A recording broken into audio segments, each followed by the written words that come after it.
Welcome to the Greatest Choice Podcast, challenging you to make greater choices. Season 2.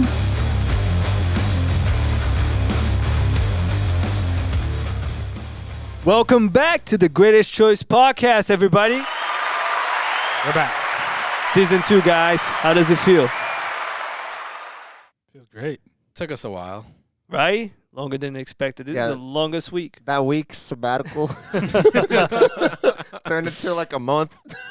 We back though. We back. Hey yo, we back. We're back, guys. I missed it, man. Oh, It absolutely. impacted me personally. I need this. Yeah, it pushes us. To be better. It does. It pushes us to reach for our goals, and most importantly, to, grow in our relationship with God. I agree. That's right. I agree. And we're cooking. We want to make sure that season 2 is even more impactful than season 1. Right, guys? And in order for that to happen, I mean, we were trying to change the dynamic here a little bit. We're going to speak freely. And we're going to let the Holy Spirit flow through us and see what happens. Right, guys? Gabe is shaking over here. He's like, Gonna turn up the my heat. goodness. I think that's the Red Bull kicking in too, bro. I get jittery. So here we go. Some context here, guys. Sometimes you just have to pull the plug. Sometimes you just have to do it. We've been trying to get this episode started for a couple of weeks now, and just life is getting in the way.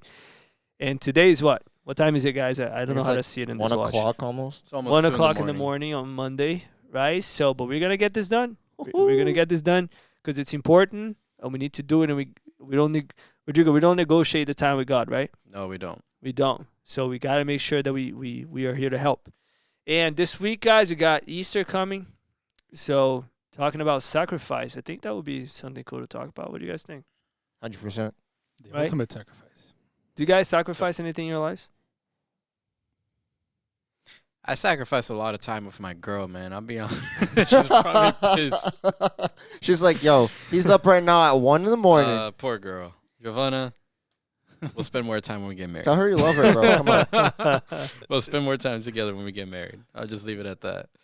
Right. I mean, you can't achieve success without sacrificing certain things, right? I mean, as a Christian, we sacrifice a lot if you think about it. And why should it be different when Christ sacrificed his own life for us? So the reason I wanted to bring this up, as you guys, most of you guys know, if you don't know, I am the president of BYOB Financial Group, and we provide financial strategies for clients. And when we're talking about finances, we go in depth to understand that clients' financial lives, and we really get to talk about some habits and mentality and this and that. And a lot of clients happen to be members of our church or people that we know that are Christians.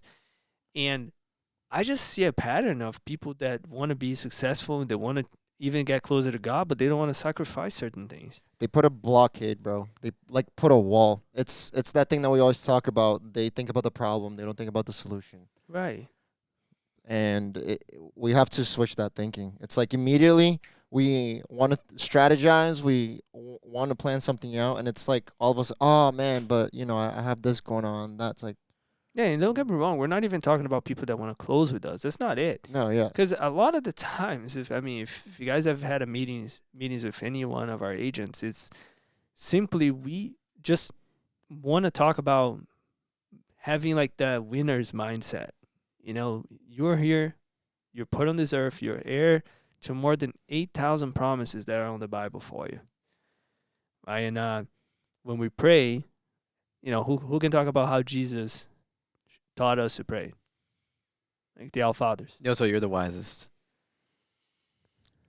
I Come remember on, off the top man. of my head, the whole thing. That's what happens when we try to do it 1 a.m. with an old dad. I don't know it in English.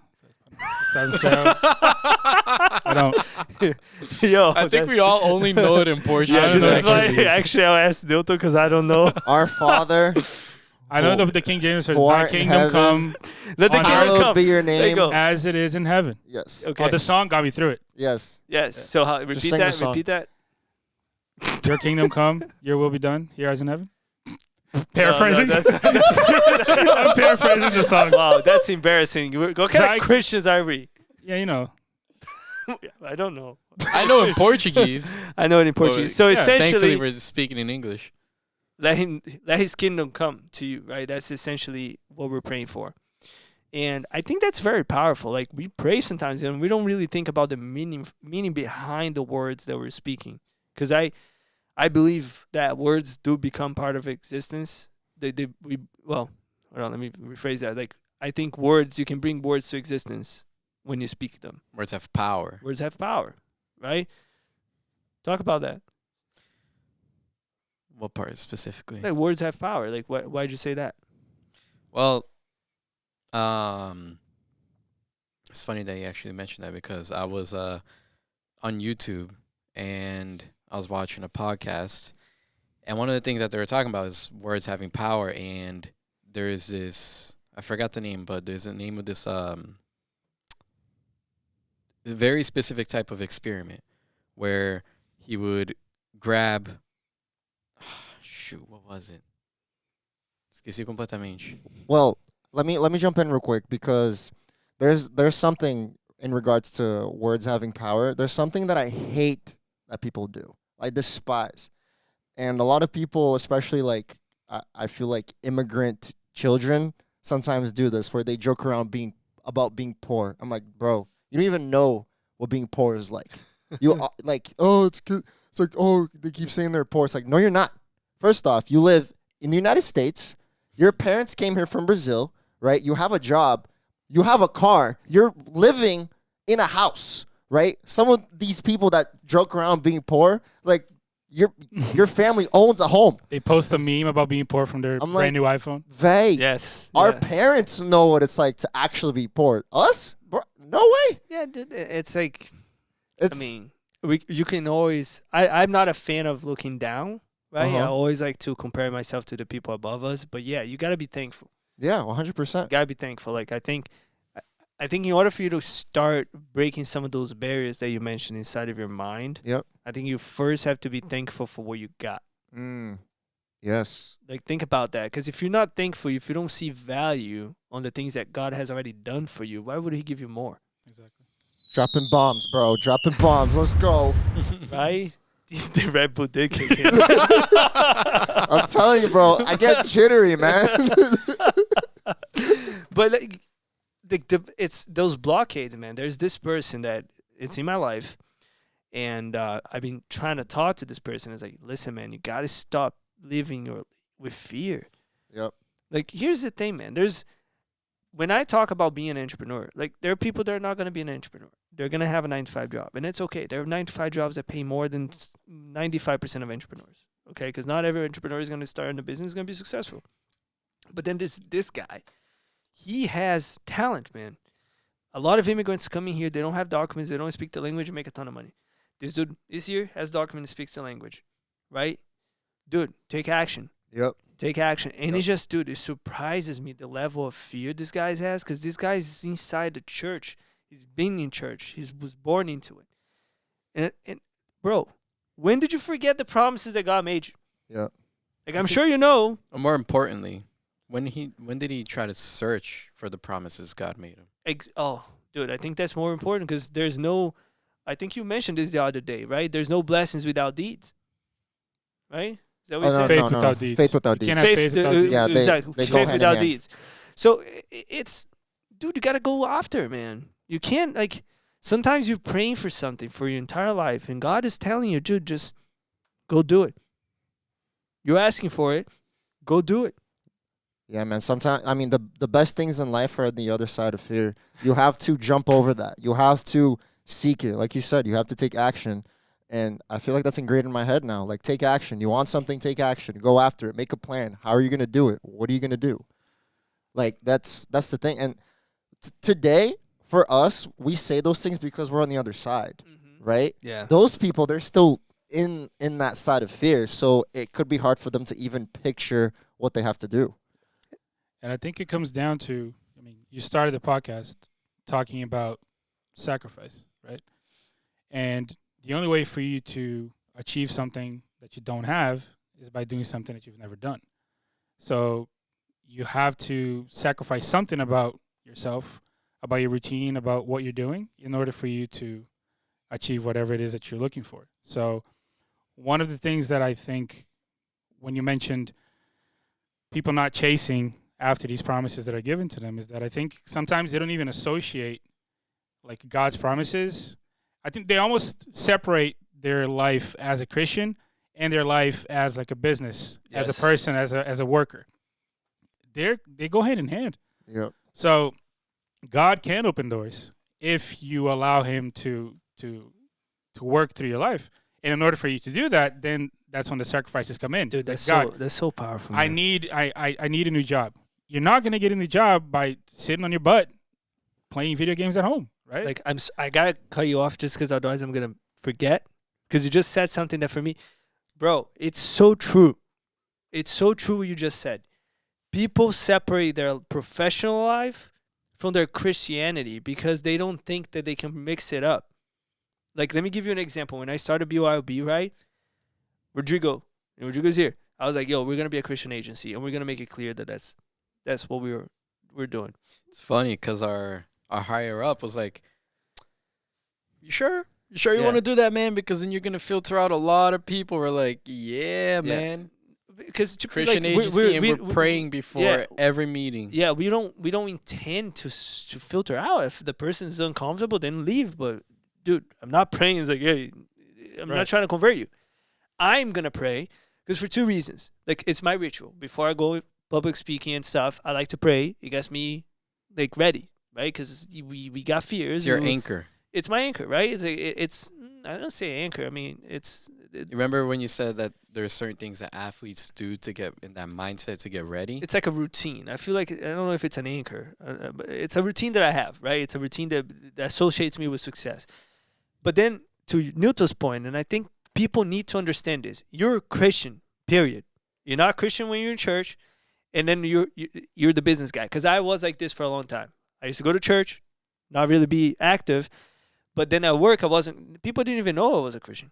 One, I didn't act like one, right? So like actions speak louder than words. You don't have to go around and say that you're a Christian. If you're doing that, it's just like when I tell you guys that if you want to lead, you shouldn't be calling yourself a leader. People should be calling yourself a leader. It's the same thing with Christianity. Be a Christian. Just be one. Just act like it. In your job, especially. Because you got to honor God throughout every step. And I think if people start doing that more often in their professions, dude, oh, if I do this, I'm going to get fired. So then you should get fired. Maybe that's what God wants. Bro, it's funny you say that because a couple of months ago, my friend's dad, he told me how in today's realm, the first thing that we mention, let's say somebody's like, oh, tell me about yourself. The first thing that people mention is what they do for work. They don't even mention the fact that they're Christian. Yeah. Right. They don't mention their faith, right? It's like, what the heck? Isn't that like your identity? That's Isn't the that first thing I put on Instagram. who you are? You know, like it's like we need to show people. We need to show people who we are in Christ. And I want to say this too, just so I don't lose it. Years ago, I feel like God smacked me in the face, just like, yo, your work ethic is trash. And it was because I opened up the Bible app, and this is the verse that popped up. Colossians chapter 3. It says, work willingly at whatever you do, as though you're working for the Lord rather than for people. Remember that the Lord will give you an inheritance as your reward, and the master you are serving is Christ. But if you do what is wrong, you'll be paid back for the wrong you have done, for God has no favorites. Yeah. Just get closer to the mic. My bad. Yeah, no, it's all good. Look at that. It's the Bible, man. Yeah, man. Say it. It's biblical. It's biblical. There you go. I should make a button. It's biblical. It's biblical. Because why people separate this? Like, when did this become a thing? Like, and I think this is becoming more apparent to me because I keep reading like the Bible more and more and studying. I was like, when did this change? These miracles that used to happen, like people are just, helping the sick become cured and making insane things happen, like angels coming down to liberate people. When did it stop? Why did it stop? I think those are questions that we should ask ourselves. right? When did we become intimidated to speak the word of God because we were fearful of how people are going to judge us? Gotta be willing to die for it. Oh man, There are people out there Acts. that are dying. Acts, I think it's 14 or 17 when we read it the other day. It was Paul. It was Paul and someone else. They went to a city to start preaching the gospel, and they're like, "Yo, what are you doing?" And then they literally they threw stones at the guy until they thought he was dead. So they thought they killed the guy, then they dragged him out of the city. And then some of the other apostles came and they're like, "Yo, you okay?" They dragged him back into the city. He went back to the And city. he was preaching the next day again. They're like, "Yo, we thought we killed this dude, man. What is he doing?" And then they apprehended him. And then an angel of the Lord came and unlocked him. Like, Yeah. so like, this is Silas? why it drives me nuts when I talk to clients. And again, I'm talking about finance because that's my field. That's what I do, right? People come to me and it's always the same sob story of how things don't work. And then you offer them a plan to change their lives and they're like, I can't do it. I can't do it. I'm scared. Fear. I'm scared. I'm scared. Poor me. My life's so difficult. You know what I mean? And then I'm like, dude, are you kidding me? But it's like you gotta kind of grab the person by the hand and try to give them that mental breakthrough. You know, you gotta make them go through that, because when we offer a plan, we have this through experience. When we offer a plan to someone who makes money and understands the value of things, it's like an easy close. Yeah. We don't go through half the trouble that we go through when we offer a very simple plan for someone who's kind of in the beginning stages of life, because they're afraid. They're like, "Oh, what if a year from now I'm not making as much money as I am today?" Like, bro, you plan on making less money in the future? What if I die? I was like, you're not gonna need the money. You don't take anything with you when you die, man. Dude. It's just fear. So there's two types of fears though, because Newton and I had a brief discussion about this, because when we talk about, there's a difference between being fearless and being irresponsible, right? There's two ways, but there's two types of fear. There's the one that exists, which is sort of like an instinct. Like if I put you inside of a cage with a lion, you better be fearful. I mean, don't put yourself in that situation, right? Don't jump into like a box full of Unless snakes. you're Daniel. Yeah, I mean, but don't put he was forced into it, Right. right? That's different, right? If you go, hey, God's gonna help me, let me jump out of this roof, I'm gonna fly. You know what I mean? No, that's not what we're saying. That's suicide. Now, when we're talking about fear of something that doesn't exist, fear of something that didn't happen, those are the things those are barriers that we set.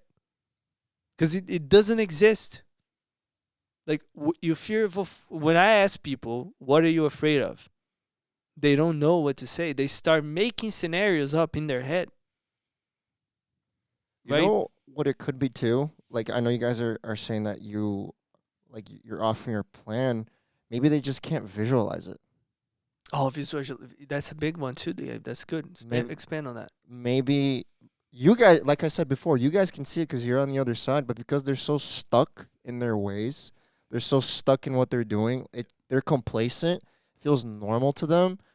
It's almost like maybe some people, you give them a plan, but it's like their mindset just doesn't want to go past that. And I'll tell you what, man, I think the complacency that we talk about, because we can talk about it in both aspects, and I'm thinking about this right now. When we talk about being content, like financially speaking, right? You get to a certain point where you reach like a level of comfort, or you don't have the ambition to make more or to provide more. But then there's also that complacency that we find like within our faith with God, that you get to this point that you're just kind of comfortable and you don't allow God room for you to grow. Like you don't give God the opportunity for you to be challenged, for you to find like another gear, another level of you as a man, as a Christian, as someone who's faithful to God. That's when you start seeing these things change. And I think the fear is still very much a part of it. I think it translates to every area of life. Absolutely Because it if our job, our purpose is to be like Christ, Right. right? Dude, you can try your entire life to be like him and you won't be. Mm-mm. Like But you gotta we're talking about Strive for it. we're talking about exactly, but we got to get better every day. There's no complacency. Right. Complacency is not Christian. You do not stay complacent. You always try to achieve a higher frequency. If you're not I've told you guys, if you guys were my friends and you're not achieving a higher frequency for yourselves, you're not going to be my friend for long. You got to be at a higher frequency every single day. You got to elevate yourself. Yeah. Because if you're not content with yourself, if not happy with who you are, your wife's not happy with who you are. Your kid's not going to be happy with who you are. Your girlfriend's not going to be happy with who you are. If you're not happy with who you are, you got to make changes. You know what's funny, man? Jesus was actually just like that. I remember reading Mark, one of the 4 Gospels, and Jesus had just sent all the apostles out to preach in a bunch of towns. And he's like, now you have the authority to do what I do, to heal sick people, to do this, to do that. And then when they finally came back, everybody was tired, and they're like, yo, we got to go somewhere to eat and rest. Jesus is like, okay, let's hop on the boat. Let's go to the other side of the lake. So because people kept following them. They got on the other side of the lake, and people were running around the lake following them because they just wanted to talk to them. And they're like, and Jesus was like, hey, man, we got to do what we got to do. Let's keep preaching. So he kept preaching, and then that's when he multiplied like 5 loaves of bread and 2 fish for 5,000 men and their families. Yeah. So it's like they were so tired from walking. And in those days, man, if you wanted to go from one town to the next, it was like weeks walking. It wasn't like you hop in a car and it's a 20-minute drive. You would walk all over the place. And then they're like, okay, we're finally going to eat. And then he did one of the most amazing miracles ever when everyone was completely tired. Yeah. You know, talk about sacrifices. Jesus sacrificed a lot throughout his life, man. Yeah. So he giving up his sleep. Dude, every single time I tell people, yeah, man, I barely slept this night, it's always the laziest, poorest, fattest person that comes to me and tells me, oh, my God, you got to sleep at least 7 hours a day. Because if you don't sleep 7 hours a day, get the hell out of here, man. I'm sorry. But, like, go work, dude. Go put on the work. Like, you're not going to die if you don't sleep at least, like, a couple of days, okay? Go work. Go make money. Go be better. Go work out. Go hang out with your wife. Go hang out with your kids. Go be better. Just go be better. Stop finding excuses. Oh, I have to sleep. Oh, man, I didn't sleep 7 hours tonight. I'm feeling crap. Nilton is right here looking like he's dead. Look at that. Dude, look at this Pretty guy. tired, man. Look at this. Look at this guy. He's here. Put him on blast on the podcast. Look at that. Bro. Look at Come on, this. man. Everybody's going to see it, man. Look at this guy. Nilton, why are you tired? Why? Explain this. Explain. People need to listen to this. I woke up at 5 a.m. today, and I didn't go back to sleep. Because But why'd you wake up? Because my daughter wanted to play in the living room at 5 in the morning. And she did not let me go back Yo, to you're sleep. approaching 24 hours, man. Yo, this Yo, And then dude. on seven- top- low-key. And then 7:30, I had to wake up and start getting ready for Yeah. church. So And then on top of that, no, you gotta give gotta the tell whole me, yeah. context. You had church. You had to stay there for rehearsal for Easter until like 3 o'clock. Yep. He came in here, had an adrenaline rush for a Right. little bit. straight here. We did some prepping time before the podcast started being recorded. Going to 0 to 60 in under 3 seconds. Yeah, so Oh man.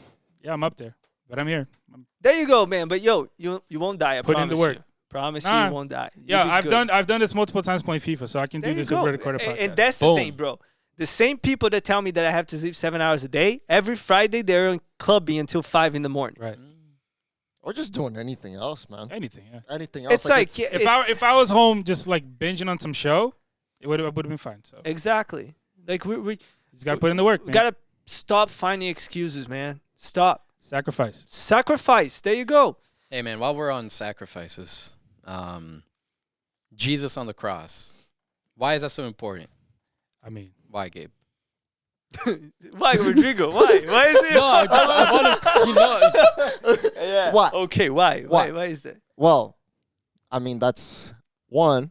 why we're here today. Yeah, that's the reason why we're Christian. Well, part of it because it's not just his death, but it's his resurrection. Right. Yes. Okay, that right there is the reason as to why we're Christian and followers of God. Okay, And just that whole the happening of him dying on the cross for us, so much that happened beforehand, from him doing miracles and from him being betrayed by his own disciples, man. Like it's crazy. Like them turning their back on him, and the fact that he didn't deserve any of it. He didn't deserve that death. He didn't deserve that punishment. But yet he was like, this is something I have to do. He even was like, God, if possible, take this away from me. If possible, man. If possible. If possible. But, let your will be done. So the point I'm trying to get at is it's the substitution, right? When we say, oh, Jesus died for your sins, it's not like he died and you're sinning. He died where you're supposed to die, where we, the four of us, and anyone who's watching, where you were supposed to die, Jesus died for us. So now God in heaven, when he looks at us, he sees Jesus. And when he looks at Jesus on the cross, he sees us. It's a substitution. Pastor talked about this one time, that it was the way he illustrated was pretty good. So you have someone who's about to be convicted of murder, right? And then there's some guy who's in jail doing life for murder. He's be like, no, I'll step in for him. Bruh. Doesn't make a difference. Now this one guy who's free of any guilt steps in and decides to take the guilt off you. The perfect sacrifice. Right. Jesus fulfilled over 300 prophecies, and then when he was resurrected, what are you guys laughing at, man? I'm jittery. Dude, I'm talking about Jesus dying and resurrecting over here, man. Can I add something before I forget, though? Yeah. When we talk about sacrifice and we talk about people achieving the best versions of themselves, I imagine you got to let the old self die first. So when I think about Jesus on the cross, I also think about the representation of us. When we get baptized, for example, we let the old self die and then we become a new person. Sometimes that doesn't happen because a person gets baptized just to get baptized. But really, what I see, obviously, everything that you guys mentioned is factual, it's true. But let's use the symbolism of the Jesus dying on the cross and resurrecting a different, to save us, right? For us, I really think about sometimes you gotta let your old self die in order for you to become a better person. Not sometimes. Every All the time. time. Yeah, Every all the day. time. But and again, it's every day. I think that's every day. In this past 3 weeks, the TGC man failed at eating good, going to the gym, reading the Bible, drink a gallon of water at least once a day. Every single one of us did it. Yep. Right? Now, but those things are not in the Bible. Yeah, essentially they're not. But if you are able to do these 5 things every day, I guarantee you're going to be a better person. And that comes with what? Sacrifice. To eat clean, you got to sacrifice taste sometimes. Oh, but your food doesn't taste good. Oh, okay. Not anymore. Not anymore. Yeah, guys, we got to contact. If you guys are interested, hit me up. Dieting can be good. Okay, dieting can be good. We eat burgers now, man. I'm so excited. Amen. Yeah, putting those gains and not eating ground beef anymore. Marianne is so glad she can actually have variety for the first time since we got married. But anyways, it's always a trade-off. You talked about substitution. It's a trade-off. Every time, everything that you need to do, in order for you to start a new job, you have to give up the old one. In order to end a toxic relationship, either a friend, a girlfriend, whatever the case may be, you gotta let some people go. You gotta break some eggs. Why are you looking at me? You gotta break some eggs out. I'm just looking at you because you're just a deer. You're staring at me. So You're looking at me when you said that. But essentially, people need to be okay with those things. Yeah. Just imagine when I look at our problems, man. None of you guys are being crucified, so you're chilling. Then you guys are getting stoned. So the crazy thing to me as a Christian, and I'll recognize this. I don't know if you guys can relate, but there are times that when you read the Bible and you know that it was written thousands of years ago, and you read about Jesus, you read about God in the Old Testament, I get kind of detached, and sometimes I lose sight of the fact that Jesus was a person who lived full flesh, and that he went through all these struggles. And we talk about the cross, but you think about all the things that like he probably went through. I mean, he lived until he was 33, my age right now, and I think about it a lot. That like the 3 years that he had his ministry, like the impact that he had, but like he was probably tempted by women. He was probably tempted by gambling. All those women washing his these, feet, man. yeah, all these things that like we go through, and like I lose sight of the fact that like he was he was a man, and now like with Easter, I mean I don't know. I'm guessing it's super popular, so I know probably a lot of people watched it. But The Chosen, it's such a visual representation of Jesus that I can't watch it without getting emotional because it's like, dude, that's like it was a man, like he lived, right? And the only thing that I had watched prior to this was that side of the podcast is going crazy tonight, bro. I don't know what's Sorry, going on bro. with this dude. It's all these women, man, washing his feet. I'm sorry. Damn it. Victor's like, yeah, man, I don't know. Yo, I don't know how he did it. I don't know how he did it, man. Yo, they washing his feet, brother. They're all up in those Hey, toes. keep your hands down. Keep your hands on the feet only. Like imagine, he's a man. But I think about that. I think about that all the time. just keeps digging his grave further. Bro, I actually think about that. I'm glad Of you course you think mentioned it. about I that. wasn't ever. I'm glad you mentioned I was never gonna mention it, but then you mentioned it, and I was like, "Yo, I thought about that when we were watching The Chosen, right?" And then Mary, she comes to him, hugs him, washes his feet, and I was like, "Dude, this is human, like us." Like Mary was, but imagine, like man, imagine you're, like, Mary the was a most- prostitute, bro. No, just think about it. Like, seriously that's true, now. though. That's true. Like seriously, jokes aside. Yeah, but that's what I'm saying is that there's the only thing that I had watched prior, like a visual representation of Jesus, was Passion of the Christ, which is like deep. Like people were deeply impacted by. Like I heard like multiple accounts of like people dying in the movie theaters, like a heart attack because like watching it. Jesus. Yeah, What? yeah, I've no, never there's heard that. yeah, there was a What? couple pastors that actually Wait, like had heart attacks while they were Oh my watching it. That died watching the movie. Hey, yo. Yeah, no joke. I But wonder what point they died in. I don't know. But yeah, I mean, it's pretty graphic. Have you watched it? Yeah. Yeah. Watched it when I was like 9. Right. Yeah, I Yeah. watched it when I was younger. I didn't remember being so graphic. Like, Oh, It dude, is- watch it it was again. pretty graphic. It's graphic, It's bro. graphic. You see him getting whipped, Yeah. and you're like, Yeah. oh. But man. and they're very like detailed about stuff. So you get a real sense of like how much physically he suffered. Yeah. But the suffering that he went through, like because he said, like he asks like, God, please, like take this away, and God abandons him in a sense, right? Like he's in the cross there.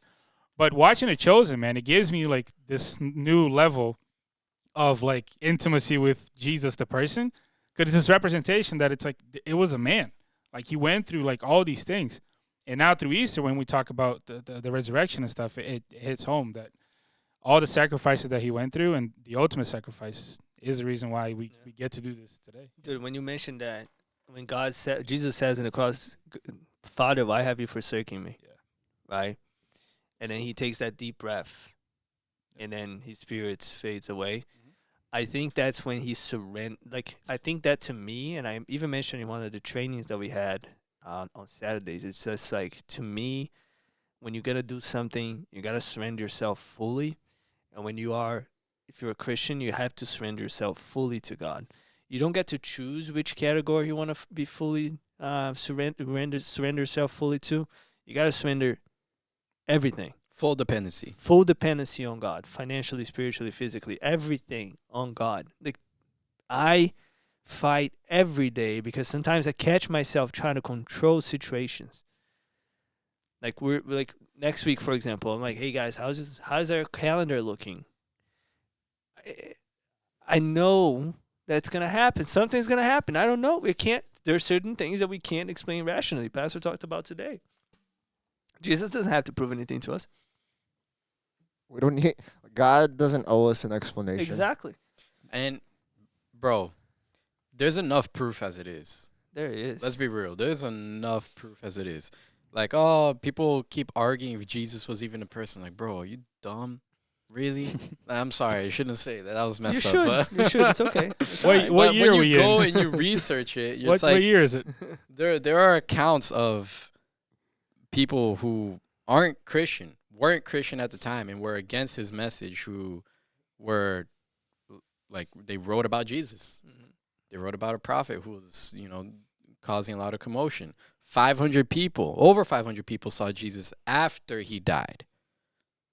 Like the apostles, they didn't even believe it was him. They had to touch his hand and feel the nail marks where he got nailed and be like, oh, man, it really is you.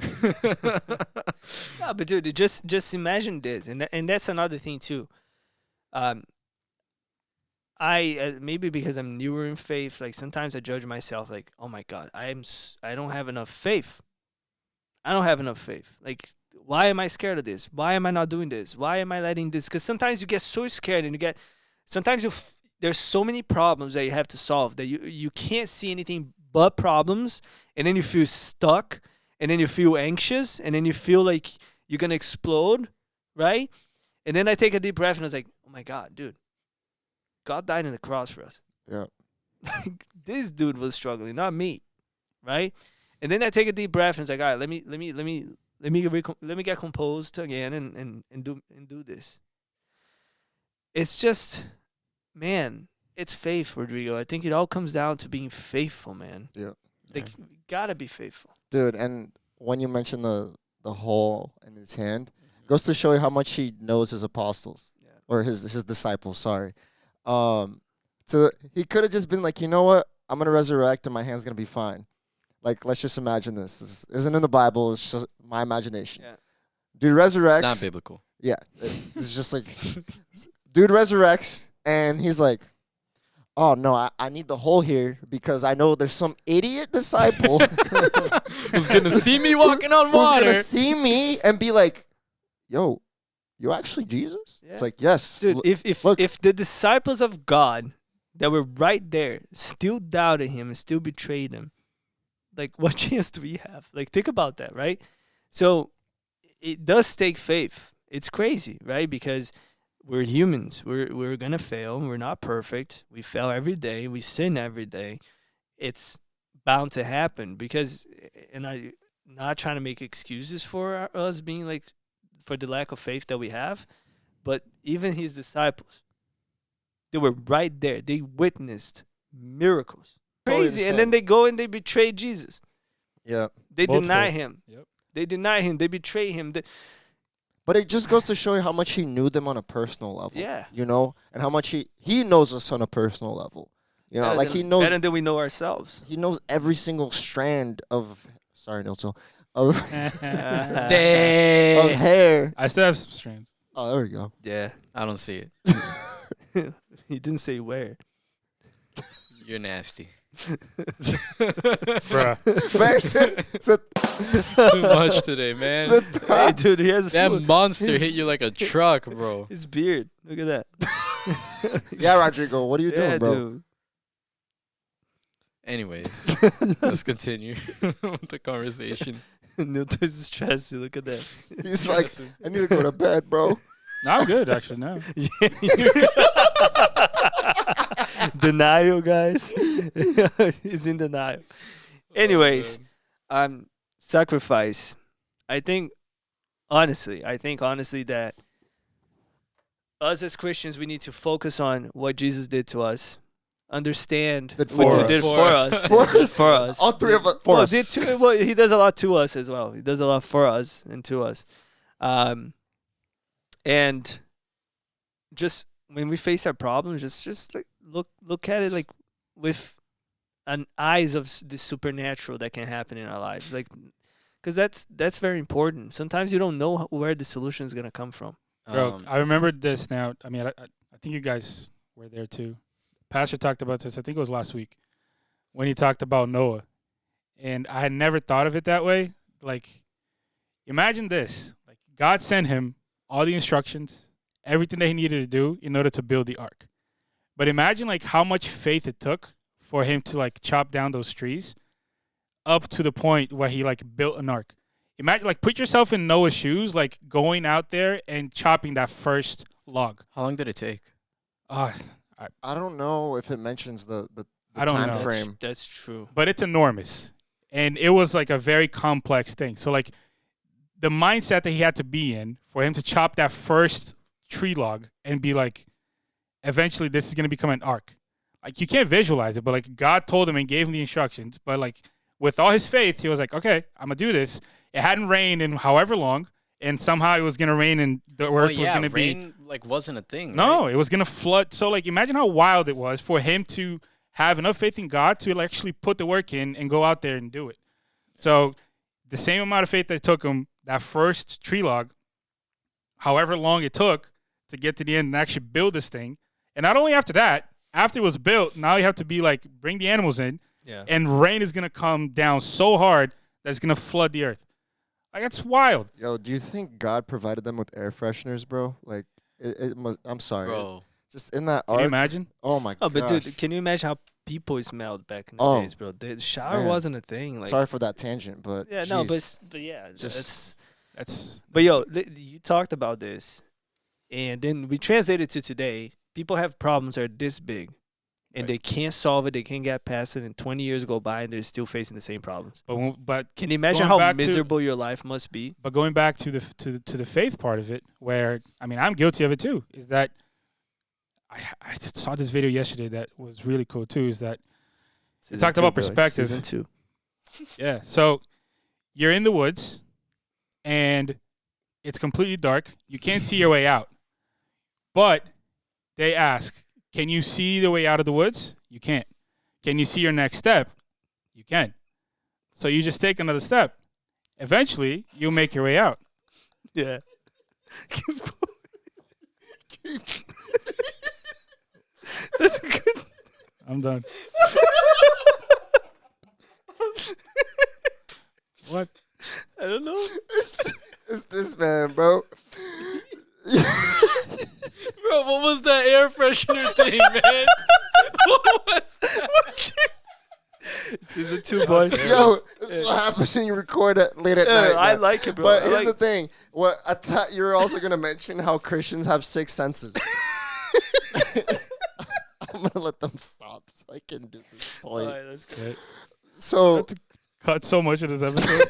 nah, Charlie, just leave it in, bro. Yo, Faye, let's just be real. Yo. Hey, guys, we want to be real because Yeah, we picked a terrible day to be real, though, because you're talking about Jesus dying on the cross, But and it's- we're laughing for half of the episode. That's how beautiful the sacrifice is because we get to laugh and be and live because God died in the cross for us. Yeah. We don't not a have sad we have thing. to celebrate that So- Jesus was resurrected. He is full of life. So one of the things that a point I wanted Yeah. to make is that Christians, as Christians, we have 6 senses. And I remember hearing this in church, and I was like, everybody was like, "What?" So I mean, Yeah, he mentioned that, I think, yeah, same day. taste, smell, or vision, hearing, and touch, right? And then the 6th one was faith. And it's so true, and it applies to Noah's life as Yeah, well. no, I never seen that perspective. I don't think I was at church that day. Oh, I was in Florida. Yeah, you might have been. Might have been, yeah. Might have Yeah. been in Florida, yeah. And truly imagine So how he much only faith cut it one took. tree? No, I'm No, saying, no, no. look Oh. at imagine how many trees he You had already to said cut in order to create an Oh, ark. that's the thing. But I thought he the had to- miracle was that he cut one tree No, and turned into he an ark. had to go out there and cut that first one. Imagine, like, all right, I did all this work, and now it's one down, however many thousand to go. Oh, So the- he had to be so devoted Dude, to imagine how there's no like what do you call the thing that you cut trees with, like the Saw. saw. There's no electric saw. Oh, it. chainsaw. That wasn't even a Chainsaw. machete. Like, what did he cut it with? So ready? Ready? The Bible indicates the original ark was 300 cubits. Using the Hebrew royal cubit, that calculates modern day terms to 510 feet long. There's an actual, I don't know, it's Kentucky, I think. That's crazy. There's an actual ark built there in the specs that's in the Bible, That's crazy. like an actual replica of it. Imagine making that back in the day, though. Right. Dude, I don't know, man. I don't imagine doing that today. To You be did it honest. Evan Almighty did it. So But- you want to know another beautiful thing about the sacrifice? Now that we're going back to it, is like you said it right. The disciples were right there, and they saw miracles happening. Even they were like, "Yo, Jesus, is it really you?" When he Mhm. resurrected.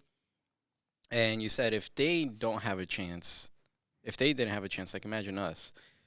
Dude, I think it's in John, it might be John 3:16 that says, whoever believes in him shall not perish. No, for God gave his only son that whoever believes in him shall not perish. They made the formula so simple for us to go to heaven that it's literally it. You have to believe in Jesus. That's the gospel. Careful though, it's not that simple. You have to. Nobody comes Kinda to is, the though. Father except through him. Yeah. It used to be you have to do rituals, you have to do sacrifices, you have to do a lot.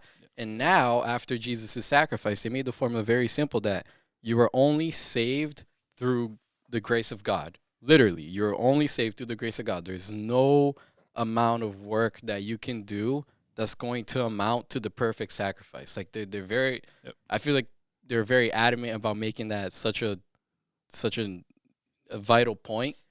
That you can convert 100,000 people, man. There's no amount of work that you can do that's going to amount to the perfect sacrifice. Yeah. So that's just one of the things that I really love about the sacrifice, man. Yeah, it's valid, and I mean, it serves as hope to everyone. Yo, fix your mic, bro. It serves as hope to everyone, and this is why it's so upsetting to me, man, when I meet people that are miserable, they're unhappy with their lives, and they're Christian. That's when I get bothered. Like, it gets me heated. It's like, bro, what are you doing with your life? And it's most often fear. I'm not saying that every Christian will be rich. That's not it, man. But God has a purpose for you. If you're unhappy, he will at least make you happy. Maybe money's not what will make you happy, but maybe spending time with your wife or going traveling once a year. Whatever the case may be, man, rich means different things. Right? Like there's different layers to it. We talked about success in one of our first episodes, and it means different things to different people. Yeah, prosperity. I think we talk about that in Prosperity. church a lot. Yeah. The pastor mentions that. It's like prosperity, it's not just money-wise. Bro, but Right. then we see these people working, living their lives without fulfilling their best self, without living their purpose. It's like it's just a waste of time, and you only get to live once. Like, and then you see people from the world just being like YOLO. That's not what I'm talking about. I'm talking about you finding what makes you happy, and that will help you live your purpose in Christ. And then you're gonna prosper in other areas. It's just very simple, man. Somebody asked me, Victor, what would you attribute your success to, man? Like, I mean, you're young, you're successful, blah, blah. Like, bro, I don't know. Like, I just gave my life to Christ, and then my life changed in 3 months. That was quick. Just like that. And you guys saw it firsthand. Yep. Like, I don't know. I still don't know how things happen, man. It's just a little wild. I mean, if you get to live with me and see my day to day, it's just One thing when Gabe joined us, one thing I told him, man, and it's true, we never know how the day is gonna end, bro. we never know. Never know what could happen. you never know. It's insane. I mean, everything that has happened lately is, I mean, I didn't plan for it. I worked for it, but I didn't plan for it, if that makes sense.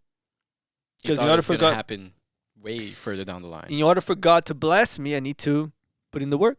Yeah, he's the one that establishes the plans in our life, Yeah. man. You know, of course we have to take action, Take action. to make those plans happen. But at the end of the day, it's having faith in him. Yeah, for sure. Guys, I hope you enjoyed this first episode of season 2. Okay. We're, like I said, we're gonna be a little bit more dynamic. Okay, so I can't wait to see your feedback. I love you all, appreciate you guys, and don't forget to follow and subscribe, and we'll see you next week. Take care, guys. Go get some sleep, Nildo.